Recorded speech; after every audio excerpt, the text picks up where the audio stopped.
How to fix your TikTok shop if it's deactivated or banned. So what you can do here is simply go to TikTok Help Center or TikTok support. This is where you'll be able to see the things or the process on what you'll do if ever your account is deactivated or banned.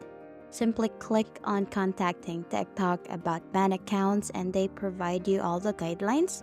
So what you actually need to do is to submit an appeal here with TikTok, and you'll actually be receiving a notification from TikTok that your account is banned.